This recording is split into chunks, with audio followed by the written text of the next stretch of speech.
Item number 21 continues, Srimati Kanimozhi ji. Sir, I rise to register some of the concerns we have about the Motor Vehicles Amendment Bill 2019 in its present form. Yesterday, when the minister spoke here, he spoke very convincingly, and we were even convinced enough to believe that there's nothing for any state government to worry, because he's one, minister's not here, but still I'd like to say that he's one of the most humble ministers. माननीय मंत्री जी यहाँ पर हैं. No, I'm not complaining, I'm just saying that he's one of the most humble ministers, and many of us have to learn from him. And he was very convincing, and I think even when he spoke to all of us in the Rajya Sabha when we wanted the bill to be sent to the select committee, the way he negotiated with us and listened to us was admirable. But still, we have a lot of concerns about the bill, sir. After the bill was sent to the select committee and all of us made amendments, we had given suggestions and amendments to the bill, nothing, not even one of the amendments have been carried out, and there has no change to the bill. It's brought back in the same form it was, without one single amendment which was carried out. So, the minister said that the power of the states will not be infringed upon, and if a state wants to opt out, it can. But this is a promise he has given in the floor of the House. Tomorrow, anything can happen in politics, anybody else can take his place, and the government can change. So just a mere promise in the floor of the House is insufficient for us, for any state government, to feel confident that the promise will be carried out and fulfilled.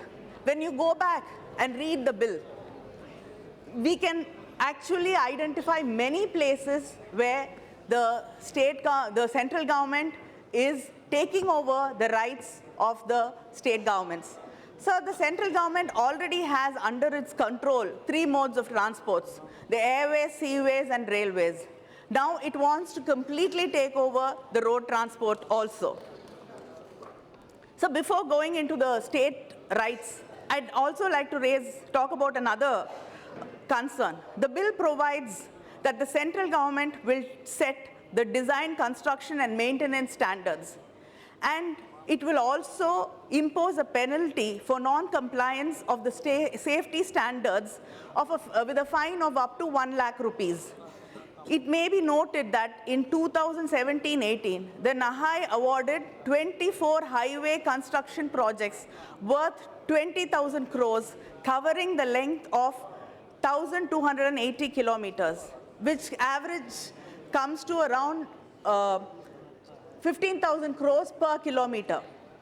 And the government wants to impose a fine of 1 lakh when the money awarded is 15 crores. What will a fine of 1 lakh actually mean to the contractor who's violating the rules? And one more, when I come to the state rights, there are many places where the state government's rights are being taken away. For an instance, where the central government says that it can levy and collect fees and taxes through any office, authority, body, or agency owned and controlled by the central government in a particular manner.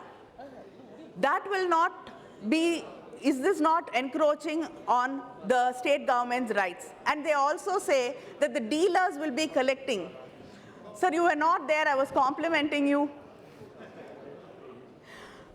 So the dealers will be collecting the registration fees.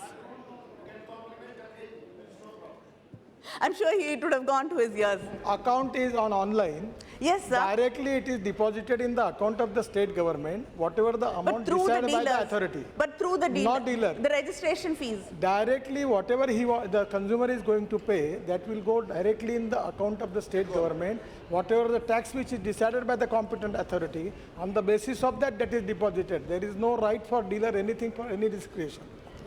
Okay, thank you. And under the new sections in clause 91, the central government shall have the power to delegate any power or function that has been conferred upon it by the Act to any public servant, public authority, and it can authorize such public servants or public authority to discharge any of its powers, functions, and duties under this Act. Is this not taking away the power of the state government? And also, sir, in the case of Tamil Nadu, in 1969, the Tamil Nadu government nationalized all the buses so that there's a last mile connectivity. The state government is not profitable, and it is not a profit-making business, the Transport Corporation of Tamil Nadu. But it ensures and makes sure that there are buses to rural areas, to hilly areas where you cannot make a profit. And if the central government now interferes and brings in private players, this will completely ruin the state government policy and the state government's right to run these buses at the profitable centers, because the private players will be only interested in running their buses in the profitable centers. Sir, you've just made I just mentioned it, you've made a promise in the floor of the House, but it is not there in the bill. We want to see that being brought into the bill. These were the amendments we gave in the Select Committee, and none of these amendments have been carried out, and that is where the fear comes from.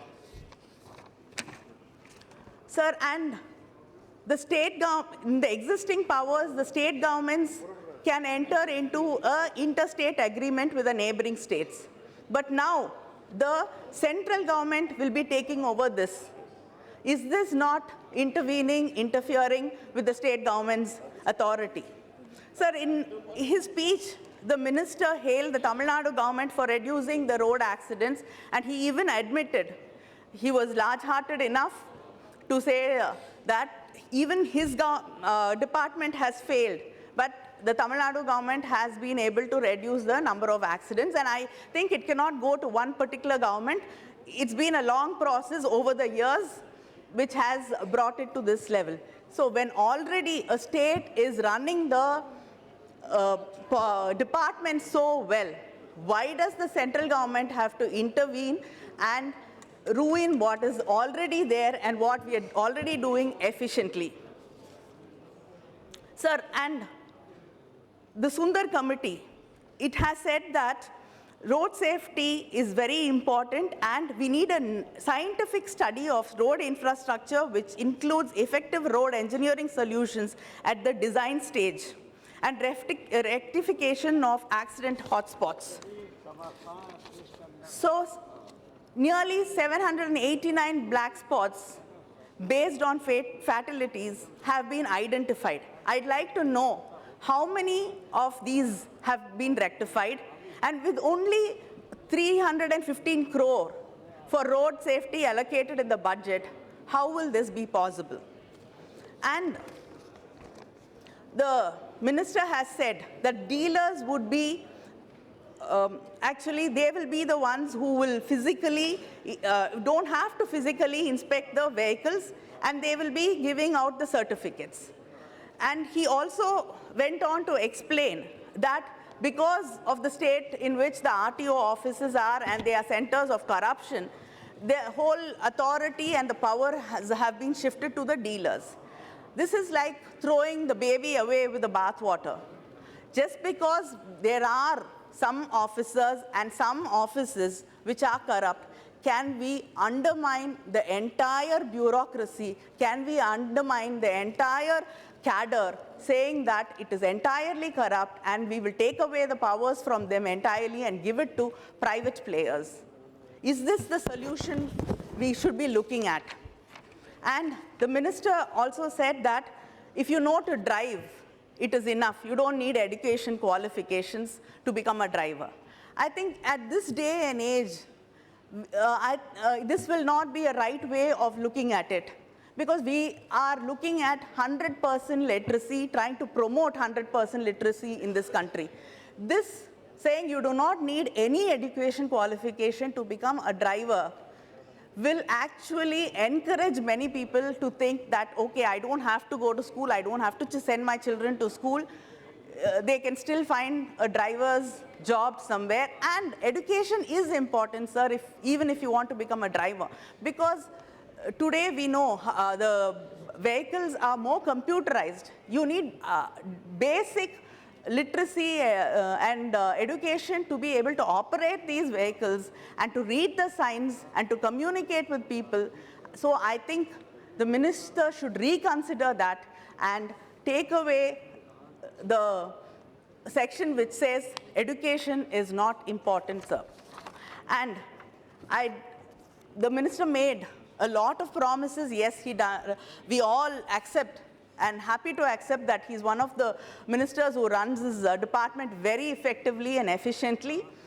But some of the promises are so tall and so big that it's like one of the many dreams which the BJP government or the Modi government has promised to people, and nothing has been fulfilled.